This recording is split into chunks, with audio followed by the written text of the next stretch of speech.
మన చేతిలో ఉన్నది భగవన్నామం, మర్చిపోకండి. నేను మొదట చివర జీవితం అంతా చెప్పే మాట ఇది. మీరు స్మరించండి.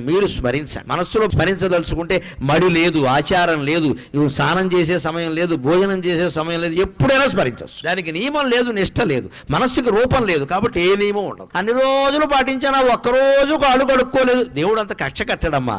దేవుడిని పిశాచం అనుకోకండి, దేవుడు ప్రియుడు. నువ్వు ఒక్కరోజు నియమం తప్పితే దేవుడు కక్ష కడతాడా? అలా అయితే దేవుడు అవుతాడా? అంతగా మనకు బాధ అనిపించింది అనుకో, అమ్మా ఏదో పొరపాటు చేశానమ్మా అని అమ్మవారి దగ్గర చెబితే క్షమించదా? ఆవిడ తల్లి అండి. భగవంతుడి దగ్గర భయం ఉండకూడదు, ఎప్పుడు హాయిగా చనువు ఉండాలి, ఒళ్ళో కూర్చునేలా ఉండాలి. గద, శంఖం, చక్రం, ఈ ఆయుధాలన్నీ వెనకాల వచ్చాయంటే నువ్వు నారాయణాయ నమః, ఓం నమో నారాయణాయ, ఓం నమః శివాయ, శ్రీమాత్రే నమః ఇలా ఏదో ఒకటి చెప్పిస్తూ ఉంటే సర్వాయుధాలు త్రిశూలం సహా నీ వెనకాల తిరుగుతూ ఉంటాయి. నీ జోలికి ఎవ్వడు రాడు, నీ ఇంటి జోలికి ఎవ్వడు రాడు, నీ భార్యా పిల్లల జోలికి ఎవ్వడు రాడు. వస్తే మటాష్, తిరుగులేదు ఇంకా.